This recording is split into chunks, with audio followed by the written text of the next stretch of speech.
नमस्कार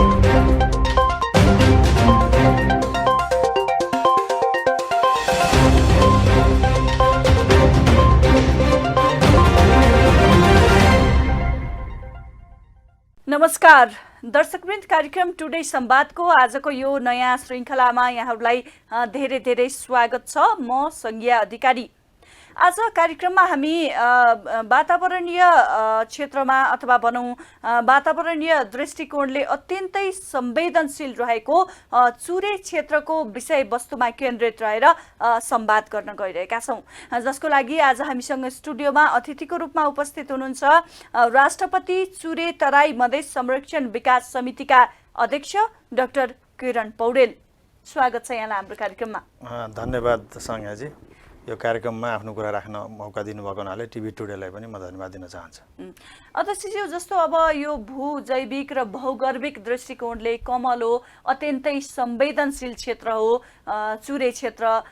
यो यति संवेदनशील अनि यसको विशेषता, यसको महत्त्व यति धेरै छ कि अहिले यहाँ छोटो शब्दमा बयान गरेर अथवा भनौँ न त्यसको परिभाषा गरेर सकिँदैन। यो यति गहन र संवेदनशील क्षेत्र भनौँ न, यो चुरे क्षेत्र चाहिँ दिन प्रतिदिन ह्रास हुँदै जानु, चुरेको दोहन बढ्दै जानु किन यस्तो भइरहेको छ? खास गरी सरोकारवाला निकायहरू, यहाँकै राष्ट्रपति चुरे तराई मधेस संरक्षण विकास समिति एउटा नेतृत्वदायी निकाय छ, यसले चुरे दोहन रोक्न के गरिरहेको छ र चुरेको संरक्षणको क्षेत्रमा के भइरहेको छ? हाम्रो संवादको सुरुवात त्यहीँबाटै गरौँ।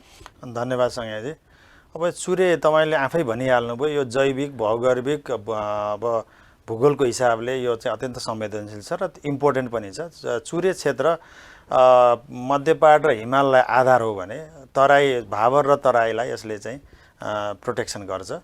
अब विगत 50 वर्ष यता जब हाम्रो यो चुरे क्षेत्र, तराई क्षेत्रमा बसाइसराईको प्रक्रिया तीव्र भयो, त्यो चुरेमा पनि बस्ती व्यापक भयो। अहिले चाहिँ 34-35 लाख भन्दा बढी बस्ती चुरे क्षेत्रमा मात्रै छ। चुरे क्षेत्र मैले भन्नाले चाहिँ नेपाल सरकारले वातावरण संरक्षण ऐन अन्तर्गत घोषणा गरेको 12.78% एरियालाई हामी संरक्षित चुरे क्षेत्र भन्छौँ। तर त्यसको असर र त्यसको प्रभाव क्षेत्र नेपालको भाबर र तराईमा पनि पर्छ। हाम्रो कार्यक्षेत्र चाहिँ भाबर, चुरे, भाबर र तराई पर्छ। तर संरक्षित क्षेत्रभित्र पनि हाम्रो 34-35 लाखको बसोबास छ र त्यो बसोबास बढेसँगै त्यहाँ विकास निर्माणका कामहरू, त्यहाँको प्राकृतिक स्रोतको अत्याधिक दोहन होइन, त्यसको संरक्षणमा जुन तदारुकता साथ हुनुपर्ने हो त्यो हुन सकेन र विगत 50 वर्षदेखि उनका समस्याहरू थिग्रिँदै चुरेमा समस्या भयो। यिनै समस्यालाई मध्यनजर गर्दै नेपाल सरकारले चुरेमा विशेष प्रोग्राम चलाउनुपर्छ भनेर 2067 सालदेखि कार्यक्रम सुरु भयो र त्यो 2071 सालमा आएर यसलाई छुट्टै इन्डिपेन्डेन्ट निकाय जरुरी छ भनेर यो चाहिँ विकास समिति ऐन अन्तर्गत एउटा राष्ट्रपति चुरे तराई मधेस संरक्षण विकास समिति गठन भएर काम भएको छ। त्यो यो गठन भइसकेपछि यसका चाहिँ समग्र पक्षहरूमा एकीकृत तरिकाले काम सुरु भएको छ। त्यो काम गर्नका लागि चाहिँ मास्टर प्लान बनेको छ। त्यो 71 सालबाटै मास्टर प्लानको प्रक्रिया सुरु भयो र 74 सालमा त्यो नेपाल सरकारबाट स्वीकृत भयो र त्यो अहिले इम्प्लिमेन्ट हुँदैछ।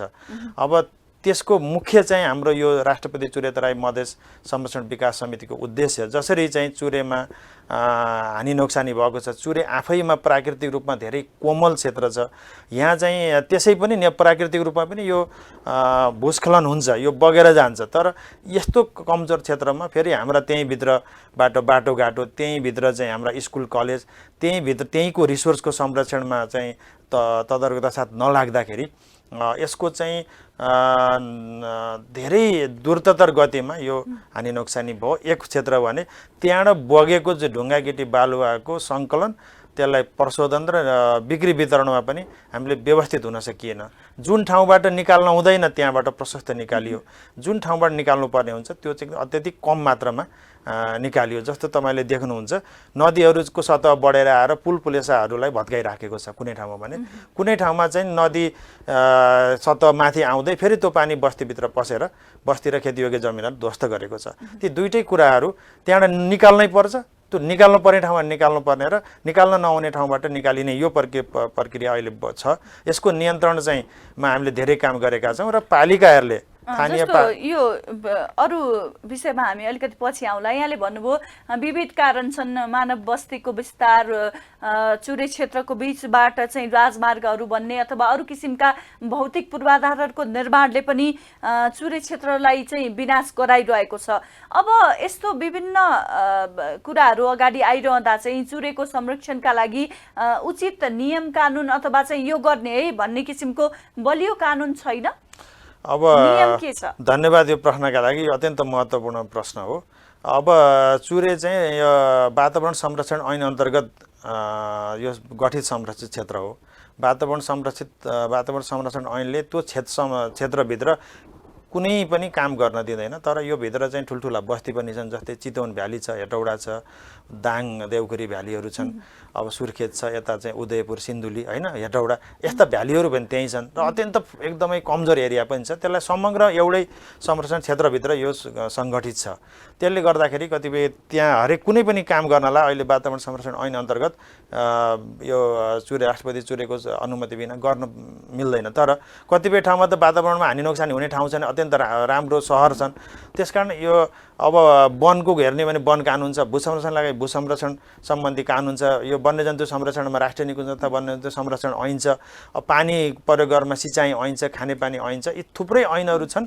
तर चाहिँ माथि चाहिँ नदीको सिरानदेखि हाम्रो इन्डियन बोर्डरसम्म जुन नदीको चाहिँ कसले संरक्षण गर्ने, कसको दायित्व हो होइन, त्यहाँबाट चाहिँ बढी हानि नोक्सानी गर्यो भने कसरी रोक्ने, त्यो मेकानिजम के हो भनेर हेर्ने कानुन छैन। अहिलेका हाम्रा चाहिँ मापदण्ड प्रक्रियाहरूले अब कतिपय जिल्ला प्रशासनलाई त्यसको अधिकार दिएको छ भने यो चाहिँ ढुङ्गागिटी बालुवाको चाहिँ भनौँ वातावरणीय परीक्षण गर्ने, त्यो अध्ययन अनुसन्धान गराउने र त्यसको ठेक्कापट्टा लगाउने काम चाहिँ स्थानीय पालिकालाई दिएको छ।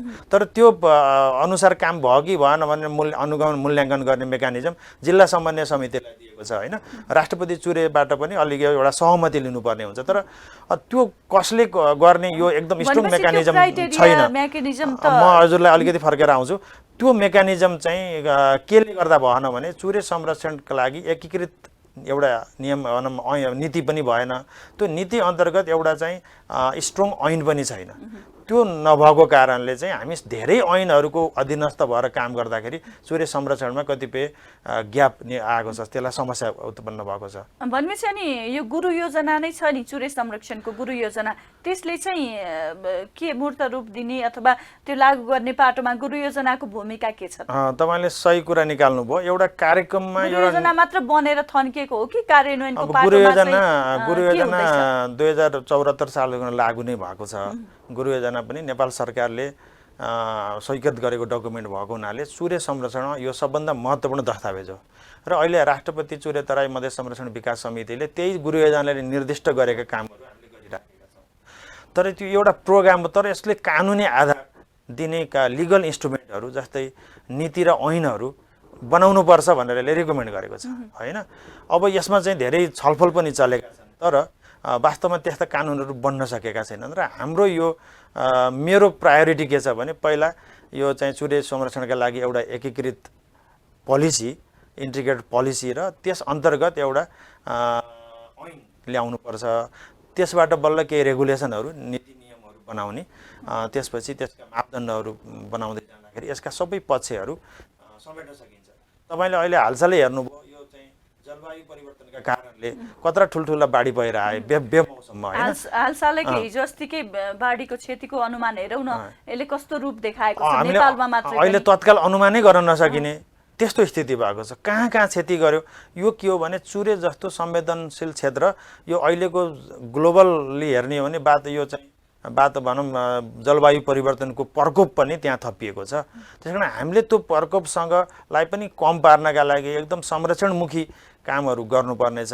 त्यो काम गर्नलाई हामीलाई नीति र ऐन चाहिँ जरुरी छ। जस्तो 74मै गुरु योजना बन्यो, अरू किसिमका चाहिँ आफ्ना आफ्ना यहाँले भन्नुभयो सिँचाइको छुट्टै छ, कृषिको छुट्टै छ, नियम कानुन प्रत्येकको आफ्नै आफ्नै छ, चुरेको पनि आफ्नै छ, तथापि चुरे विनाश रोकिएको छैन, संरक्षणको पाटो संरक्षणको सवाल अर्को छ भनेपछि अब कहिले बन्ने त त्यो नियम कानुन, कहिले कार्यान्वयन हुने, एकातिर दोहन भएको भाइ हुने, यो ढिला सुस्ती यो चाहिँ कस्तो किसिमको प्रक्रिया हो त? यो होइन, यो यसलाई चाहिँ अब विज्ञको हिसाबले तपाईले कसरी हेरिरहनु भएको छ? एकदम यो सही प्रश्न गर्नुभयो।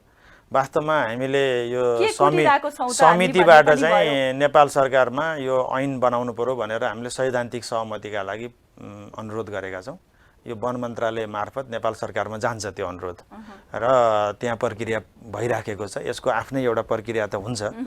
अब अहिलेको स्टेज भनेको हामी आइसकेपछि हामीले चाहिँ बोर्डबाट एउटा निर्णय गऱ्यौँ र ऐन जरुरी छ, ऐन बनाउनुपर्छ। त्यो ऐन बनाउनका लागि चाहिँ सुरुमा चाहिँ नेपाल सरकारबाट सैद्धान्तिक सहमतिको माग गरौँ भनेर हामीले चाहिँ पठाएका छौँ। त्यहाँबाट त्यो चाहिँ सहमति प्रदान हुने बित्तिकै ऐनको एउटा ड्राफ्ट पनि बनेकै छ।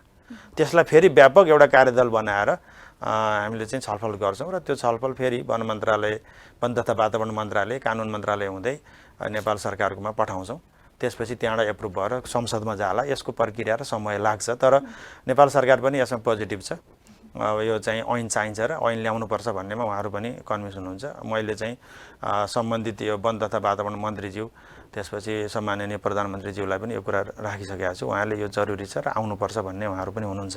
तर यो प्रक्रियामा गइसकेको छ, केही समय चाहिँ लाग्छ। हजुर डाक्टर साहब, अब अर्को कुरा जस्तो देश सङ्घीयतामा गइसकेको अवस्था छ होइन, यसमा चाहिँ 3 किसिमको सरकार रहँदा मैले तल्लो तहको सरकारको कुरा गरेँ, स्थानीय तह जो चाहिँ प्रत्यक्ष रूपमा चाहिँ चुरेसँग अथवा चाहिँ हुन त सबैजना वातावरणसँग प्रत्यक्ष नै घुलमिल हुने हो, तथापि स्थानीय सरकारको भूमिका अलि बढी महत्त्वपूर्ण हुने हुँदा गाउँपालिका, नगरपालिका जस्ता स्थानीय तहले अथवा स्थानीय सरकारले चाहिँ चुरे संरक्षणको विषयलाई कतिको महत्त्व दिएको अथवा चाहिँ त्यो विषयलाई चाहिँ उनीहरूले कतिको गम्भीरतापूर्वक लिएको जस्तो लाग्छ? यो एकदम महत्त्वपूर्ण प्रश्न तहमा चाहिँ के देखिन्छ, उनीहरूको चाहिँ भूमिका कस्तो देखिन्छ? एकदम यो एकदम महत्त्वपूर्ण र एकदम जरुरी पनि प्रश्न हो। यसमा मैले अलिकति तपाईँलाई थोरै अलि बढी समय लिन्छु। तपाईँले पहिला यसमा मास्टर प्लानको नि कुरा निकाल्नुभयो। मास्टर प्लान हामी यो सङ्घीयता कार्यान्वयन हुनुभन्दा अगाडि सुरु भएको दस्तावेज थियो। यसमा चाहिँ यो यसको चाहिँ स्वीकृत हुने बेला चाहिँ सङ्घीयता आइसकेको थियो। तर यसको सुरुवात भएको हुनाले यसमा कतिपय प्रावधानहरूलाई प्रदेश सरकार र स्थानीय पालिकाहरूलाई कसरी चाहिँ यो चुरे संरक्षण ल्याउने भन्ने कुरो अस्पष्ट छ। त्यसमा स्पष्ट पार्नुपर्ने छ। यो मास्टर प्लान पनि 5 वर्ष भयो लागू भएको। मास्टर प्लानले आफैलाई के भनेको छ भने हरेक 5 वर्षमा यो रिभाइज गर्नुपर्छ, यो रिभ्यू गर्नुपर्छ। यसलाई 5 वर्षबाट सिकेका कुराहरूबाट चाहिँ आगामी 5 वर्षलाई नयाँ प्रोग्राम डेभलप गर्नुपर्छ भनेर त्यहाँ लेखिएको छ। त्यसकारण हामीले अहिले यो मास्टर प्लानलाई रिभाइज गर्नलाई हामीले खोजिरहेका छौँ। अब यो सन्दर्भमा तपाईँलाई यो प्रोग्रामको इम्प्लिमेन्टेसन सन्दर्भमा स्थानीय पालिकाहरू हामी सबै यो चाहिँ देश त पालिकामा विभाजन छ। त्यसकारण पालिका कुनै न कुनै पालिकामा हामीले काम गर्छौँ। यो राष्ट्रपति चुरे तराई मधेस संरक्षण विकास समिति यो सङ्घीय सरकार अन्तर्गत भयो। त्यहाँ चाहिँ प्रदेश सरकार पनि छ, पालिका पनि छ। उहाँहरूका नै संरक्षण कार्यक्रम छन् दुईटै सरकारका। यो राष्ट्रपति चुरे तराई मधेस संरक्षण विकास समितिका पनि छन्। तर यसको एकीकृत रूपमा कसरी गर्ने भन्ने कुरो मास्टर प्लानले पनि हामीलाई अलिकति निर्देश दिन सकेको छैन र हामीले अहिलेको अब रिभिजन त्यो गर्छौँ। तर मुख्य यहाँ मैले उठाउन खोजेको के हो भने जबसम्म हामी सङ्घीय सरकार, प्रदेश सरकार र स्थानीय सरकार बिचको तालमेल बनाएर हामी संरक्षणमा एउटा कार्यक्रमको रूपमा बनाएर जाँदैनौँ तबसम्म यो संरक्षणमा हामी ठुलै सफलता हासिल गर्न सक्दैनौँ। त्यसकारण अहिले हामीले के गरिरहेछौँ भने अब हाम्रो यो चुरेलाई 164वटा नदी प्रणालीमा विभाजन गरिएको छ। कम्तीमा एउटा नदी प्रणालीमा हामी प्रदेश, सङ्घीय सरकार, प्रदेश सरकार र स्थानीय सरकार मिलेर यसको सिरानदेखि जहाँ यसका चाहिँ समस्याको उत्पत्ति हुन्छ त्यहाँदेखि जहाँ त्यहाँका समस्याले तल्लो क्षेत्रमा जुन हानि नोक्सानी बाढी पहिरो धनजनको क्षति हुन्छ त्यो क्षेत्र हुँदै इन्डियन बोर्डरसम्म एउटा एकीकृत रूपमा चाहिँ नदीको संरक्षण गरौँ भनेर हामीले चाहिँ छलफल र प्लानहरू बनाएका छौँ। त्यसकारण अहिले नै चलिराखेको छ उहाँहरूसँग एकीकृत रूपमा काम गर्न। जब मास्टर प्लानले चाहिँ अझै एउटा चाहिँ कार्यक्रमको फ्रेमवर्क दिन्छ, त्यो फ्रेमवर्कभित्र हामी तिनटै सरकार मिलेर जान्छौँ र त्यसपछि हामीले के गर्छौँ भने प्रदेश सरकार र स्थानीय पालिकाका सम्पूर्ण मेयर उपमेयर अथवा अध्यक्ष उपाध्यक्षहरूलाई राखेर यो चुरे संरक्षणको एउटा कार्यक्रम कसरी बनाउने भनेर हामी जान्छौँ। तर उहाँहरूको कुरा भयो अध्यक्ष बिचमा मैले कुरा काटेँ। अहिले त अब स्थानीय जनप्रतिनिधिको कार्यकाल त अब झनै सकिन लागिसकेको, चौथो वर्षमा छ, 1 वर्ष बाँकी छ। यो बिचको समयावधिमा उनीहरूले चुरेको संवेदनशीलतालाई कतिको बुझे, चुरे दोहन रोक्नलाई चाहिँ उनीहरूको भूमिका चाहिँ कतिको गम्भीर देखियो भन्ने विषय चाहिँ मैले बुझ्न खोजेको। यो पनि महत्त्वपूर्ण प्रश्न छ। अलिकति यो अब क्रिटिकल पनि छ भन्नुपर्ने होइन। स्थानीय जनप्रतिनिधिकै संलग्नता पनि कहीँ कतै ठाउँमा चाहिँ चुरे दोहनमा देखिएको भन्ने समाचारहरू पनि हामीले चाहिँ देखिरहेका छौँ। मैले पनि यो समाचारहरू बेला मौका पढेको छु, तर मैले कसैलाई यसमा अब ब्लेम पनि गर्न चाहन्न। हामी सबै मिलेर नै यो संरक्षण गर्ने हो। तर यो चाहिँ मुख्य कुरा चाहिँ नदीबाट बगेको अब नदीजन्य पदार्थको उत्खनन र त्यसको बेचबिखनमा स्थानीय पालिकाहरूलाई नेपाल सरकारको नेपालको कानुनले अधिकार दिएको छ। उहाँहरूले त्यसलाई निश्चित क्षेत्रमा अध्ययन वातावरणीय प्रतिवेदनका आधारमा त्यसलाई एउटा ठेक्कापट्टा लगाउन सक्नुहुन्छ र त्यसलाई त्यो योजनाका बमोजिम उहाँहरूले चाहिँ उत्खनन गराउनुपर्छ। तर कतिपय ठाउँमा चाहिँ त्योभन्दा बाहिर भनेभन्दा बढी भनेको भन्दा अर्को समयमा भनेको भन्दा फरक तरिकाले चाहिँ उत्खनन भएर बिक्री वितरण गरेको समाचार आइराखेको छ र त्यसमा हामीले यहाँबाट पनि यो भएन, नराम्रो भएको ठाउँमा हामीले यसरी गर्नु हुँदैन भनेर हामी पालिकालाई पनि, जिल्ला समन्वय समितिलाई पनि, जिल्ला प्रशासनलाई पनि यसलाई रोक दिन अनुरोध गरेका छौँ। कतिपय पालिकाले कुरो नबुझेर पनि छ। हामीले जब प्राकृतिक स्रोतको दोहन गर्छौँ भने त्यो संरक्षणमा पनि हामी काम गर्नुपर्छ।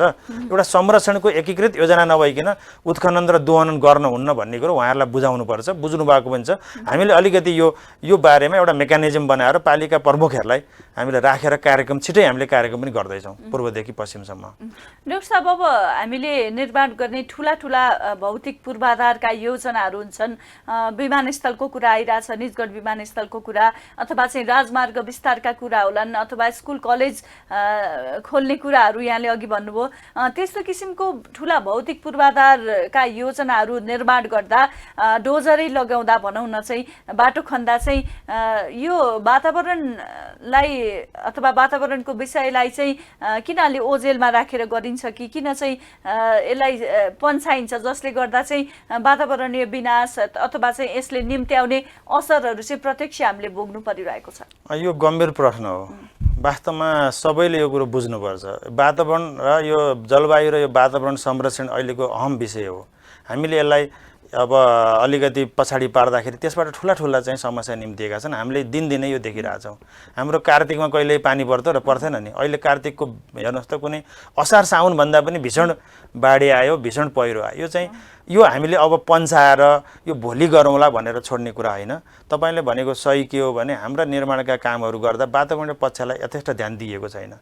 वातावरणका चाहिँ प्रतिवेदनहरू जुन अध्ययन अनुसन्धान प्रतिवेदन तयार पारिन्छ त्यसलाई यो आयोजना स्वीकृत गर्नका लागि मात्रै प्रयोग गरिएको छ। तर त्यहाँ के लेखिएको छ भने आयोजना बनाउँदा आयोजना बनिसकेपछि नि वातावरणीय समस्या आउने पोटेन्सियल समस्यालाई कसरी समाधान गर्ने भन्ने त्यहाँ लेखिएको हुन्छ, तर त्यसको कार्यान्वयन हुन सकेको छैन। अहिले सबभन्दा ज्वलन्त समस्या के हो भने त्यस्ता आयोजना निर्माण गर्दाखेरि हामीले वातावरणीय पक्षको जुन सुधार गर्नलाई जुन योजना बनेको हुन्छ त्यो योजनालाई रकम छुट्याएर एकदमै स्ट्रिक्टली लागू गर्नुपर्छ। हेर्नुहोस्, त्यो गर्न सकिएन भने यो वातावरण हामीले भोलि गर्छु भनेर यो हामी बच्नेवाला छैनौँ। यसमा गर्नुपर्छ एउटा विषय। अर्को तपाईँलाई म के गर्छु भने अब यसरी चुरे अथवा पहाडी क्षेत्रबाट बगेको ढुङ्गागिटी बालुवालाई उत्खनन गर्न हुन्न त भन्ने अर्को सवाल। यो उत्खनन गर्नुपर्छ। तपाईँलाई मैले एउटा डाटा बताउँछु। हामीले चाहिँ यो राष्ट्रपति चुरे तराई मधेस संरक्षण विकास समितिले एउटा अध्ययन गराएका छौँ कि अध्ययन अनुसार तपाईँ के भन्नुहुन्छ भने प्रदेश 2 मा माथिबाट बगेर आएको ढुङ्गागिटी बालुवालाई वैज्ञानिक तरिकाले हानि नोक्सानी नहुने गरी उठाउनै पर्ने कति छ भन्दा 11 करोड 20 लाख घनमिटर छ। वार्षिक रूपमा। त्यसको वैज्ञानिक व्यवस्थापन गर्नुपर्ने त्यति प्रदेश 2 का 8वटा जिल्लाबाट उठाउन सकिन्छ, उठाउन पर्छ। त्यो उठाएन भने नदीको सतह खोलाको सतह माथि आएर पानी बस्तीभित्र छिर्छ। प्रदेश 1 मा 4 करोड 70 लाख घनमिटर छ, प्रदेश 5 मा 1 करोड 37 लाख घनमिटर हुन्छ। 3टा हामीले प्रदेशमा लुम्बिनी प्रदेश र प्रदेश 2 प्रदेश 1 मा हामीले अध्ययन गरेका छौँ। यति यो 164वटा नदी प्रणालीको प्राकृतिक रूपमा बगेर आएको ढुङ्गागिटी बालुवा उत्पादनलाई उत्खनन सही तरिकाले उत्खनन गरेर निर्माणमा लगाउने हो भने नेपालका हरेक राष्ट्रिय प्राथमिकता प्राप्त आयोजना देशैभरिलाई पुगेर पनि 40% उब्रिन्छ। अनि यो उत्खनन किन भइरहेको छैन त? यो त के छ भने जहाँ के छ भने नजिकैबाट उत्खनन गर्ने, नजिकैबाट धेरै लाने। अब सबैतिर घुम्न भन्दा त एकै ठाउँ उत्खनन गरेर लाँदाखेरि त थोरै भयो नि सस्तो पर्ने हो नि। यो चाहिँ हाम्रो छोटो व्यापारिक उद्देश्यका लागि मात्र यो गरिएको छ। यसले चाहिँ हानि नोक्सानी हुन्छ। एक अर्को के छ भने अब पालिकाले अब एउटा उत्खनन गर्न पनि ठेकदार ठेक्कापट्टा लगाउँदाखेरि यसको समस्या भएको छ हैन। हामीले के छ भने उत्खनन गर्नुपर्ने ठाउँमा हामीले हेरेर तलदेखि माथि उत्खनन गर्ने, त्यसलाई ल्याएर एक ठाउँमा थुपार्ने, घाटगद्दी गर्ने भन्छ। अनि त्यसपछि मात्रै हामीले चाहिँ बेच्ने हो भने यो समस्या हट्छ। हेर्नुस्, अनि यो चुरे संरक्षण विकास समितिले चाहिँ यो काम गर्न पहल गर्नु पर्यो नि त। यो सही कुरा गर्नुभयो। अब यसमा अहिले हाम्रो नेपाल सरकारको कानुनले यसलाई पालिकालाई अधिकार दिएको छ। राष्ट्रपति चुरे तराई मधेस संरक्षण विकास समितिलाई के अधिकार दिएको छ भने चुरे क्षेत्रभित्र उत्खनन गर्दाखेरि सहमति लिने भनेको छ। उत्खनन गर्न मिल्छ कि मिल्दैन त? हामीले मिल्ने ठाउँमा यो मिल्छ, यति घनमिटर निकाल्नु, यति चाहिँ चौडाइमा मात्रै निकाल्नु, यति गहिराई मात्रै खन्न मिल्छ। यो चाहिँ भनौँ कोअर्डिनेट पनि हामीले दिन्छौँ, यति के मिटर लम्बाइमा मात्रै भनेर दिएका हुन्छौँ। त्यो अनुसार हामीले गर्न अनुरोध गर्छौँ। हामीले तोकेको पनि दिन हैन। अब यो कार्तिकदेखि लिएर अब जेठसम्म हुन्छ त्यो।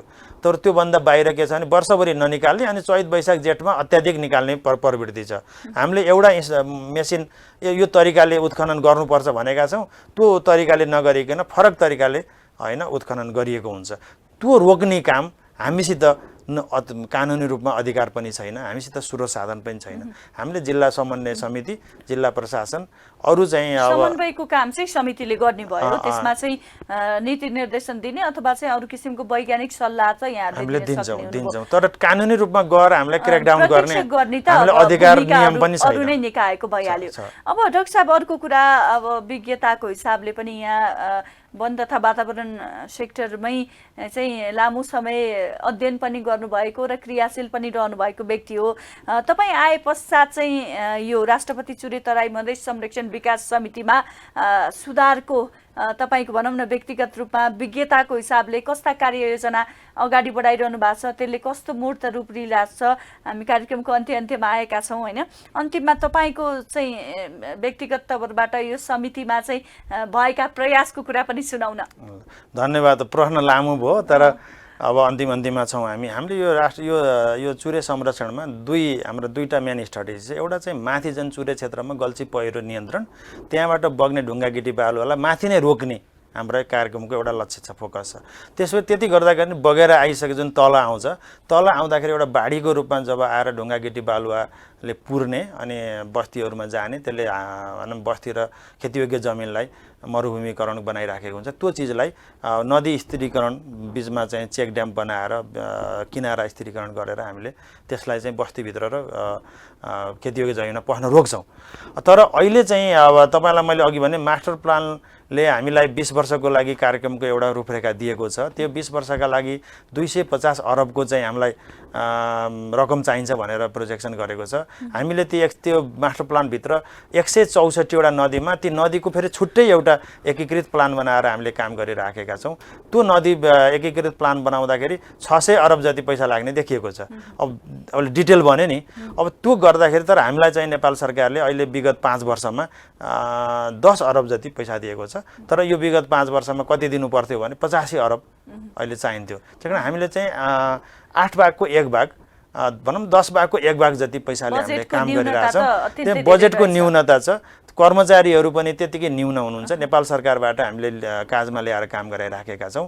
हामीलाई साधन स्रोत पनि कम छ। त्यसकारण यो समस्याका बावजुद पनि अब संरक्षण कार्यहरू तदारुकता साथ भएको छ। जहाँ गरिएको जति लगानी गरेको छ त्यसको प्रतिफल राम्रो देखिएको छ।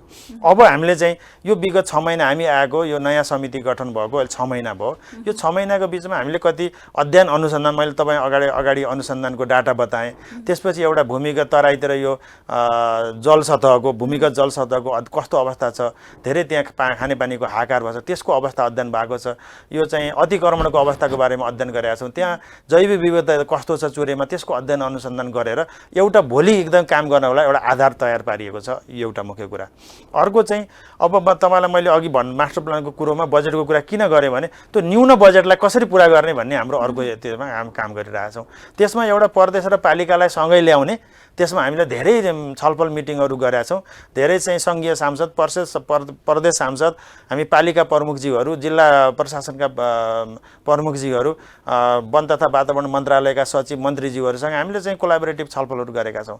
सङ्घीय सरकारका तल काम गर्ने अफिसहरू, प्रदेश सरकारका पनि त्यो क्षेत्रमा काम गर्ने सरकार कार्यालयहरूसँग छलफल गरेर एकीकृत रूपमा काम गरेर त्यो बजेट घाटा, त्यो बजेटलाई चाहिँ यता प्रदेश र पालिकाबाट नि पुरा गर्ने एउटा योजना हामीले चाहिँ वनमा काम गरेर केही अब यसको प्रगति अगाडि भएको छ। तर दोस्रो के छ भने विदेशी सङ्घ संस्थाहरूसित छलफल गर्ने, उहाँहरूको नि सहयोग लिने, प्राइभेट सेक्टरसँग छलफल गरेर प्राइभेट सेक्टरले नै अब कन्जर्भेसनमा लगानी गर्नु पर्यो। हाम्रो त्यहाँ चाहिँ यो कर्पोरेट सोसियल रेस्पोन्सिबिलिटी अनुसार उहाँले जुन सहयोग गर्नुहुन्छ त्यो सहयोग एउटा खोला किनारा नियन्त्रण, पोखरी निर्माण हैन, यो हैन वृक्षारोपणमा पनि लाग्नु पर्यो। र मैले चाहिँ डोनरका लागि कुरा गरेको छु। यो चाहिँ 1 करोड बिरुवा भनौँ चुरे क्षेत्रमा रोप्ने, मुख्यतः बाँस, अरू चाहिँ भनौँ न अब यो अरू रुखहरू जुन नदी तटीय क्षेत्रमा र चुरेको र भावरको बिचमा जहाँ चाहिँ ढुङ्गागिटी बालुवा त्यसले बगेकोलाई रोक्छ बाँसले, र 2-3 वर्षमै त्यसले आर्थिक उन्नति पनि दिन्छ र स्थानीय समुदायको उन्नति पनि होस्, त्यसले संरक्षण पनि होस्, त्यसले पानी चुरेबाटमा आएको पानी भूमिगत रूपमा जाओस् र पुनर्भरण होस् र भूमिगत पानीको सतह बढोस् भन्ने हिसाबले हामीले वृक्षारोपण अभियानमा पनि मैले धेरै डोनरसँग कुरा गरेको छु। अरू हामीले यो विषयमा 2-3टा चाहिँ गाइडलाइन नीतिहरूका लागि हामी अगाडि गरेका छौँ। हामी यो कोभिडको महामारीमा आएको हुनाले अब धेरै चाहिँ छलफल भेटघाटहरू गर्न सकिएन। अब हामीलाई एक खालको बाटो क्लियर छ। अब नयाँ मन्त्रीजी आउनु भएको छ वन तथा वातावरण मन्त्रालयमा, उहाँले पनि चुरेलाई अलिकति महत्त्वपूर्ण हिसाबले हामी लानु पर्यो, कसरी जाने भनेर आउनु भएको छ। वन मन्त्रालय पनि यसलाई चाहिँ यो चुरेको रिफर्म गर्नका लागि हाम्रो सहयोग के चाहिन्छ हामी तयार छौँ भन्नुभएको छ। र यो बिचमा यो चुरेलाई जुन मैले अघिका समस्या भने त्यो समस्यालाई समाधान गर्नका लागि एउटा संस्थागत पुनर्संरचना कसरी गर्न सकिन्छ भनेर एउटा अध्ययन गराएर त्यसको चाहिँ त्यसअनुसार हामी अब काम गर्नलाई अगाडि बढिरहेका छौँ। हेर्नुहोस्, र मानौ अब केही भनौँ 1 वर्षभित्र हामीले चाहिँ एउटा प्रोग्रामको हिसाबले अझ क्लियर, योभन्दा अझै क्रिस्टल क्लियर, योभन्दा धेरै चाहिँ अब हाम्रा सरोकारवालाहरूलाई संरक्षणमा ल्याएर अगाडि लान सकिन्छ भन्ने मलाई आत्मविश्वास पलाएको छ यो 6 महिनामा। हजुर डाक्टर साहब, हामीसँग अरू विषयवस्तु त योसँग जोडिएको थुप्रै थियो, यद्यपि समय सकिसकेको छ। हाम्रो स्टुडियोसम्म आइदिनु भयो, यहाँको महत्त्वपूर्ण विचार र समय हामीलाई उपलब्ध गराइदिनु भयो, त्यसको लागि म धेरै धेरै धन्यवाद दिन चाहन्छु। धन्यवाद संज्ञाजी, मलाई चाहिँ टाइम यहाँ बोलाएर टाइम दिएर यो यहाँ आफ्ना कुरा भन्ने मौका दिनुभयो र यो टेलिभिजन र तपाईँलाई मैले हार्दिक धन्यवाद दिन चाहन्छु। हस्, नमस्कार। हस् दर्शकवृन्द, आज कार्यक्रम टुडे संवादमा हामीले राष्ट्रपति चुरे तराई मधेस संरक्षण विकास समितिका अध्यक्ष डाक्टर किरण पौडेलज्यूसँग विशेष संवाद गऱ्यौँ। चुरे क्षेत्रको संरक्षण, यसमा भएको दोहन र भएका प्रयास लगायतका विविध विषयवस्तुमा केन्द्रित रहेर गरिएको यो संवादसँगै आजको प्रस्तुतिबाट यहाँहरूमाझ हामी बिदा हुन चाहन्छौँ। हवस् त, नमस्कार।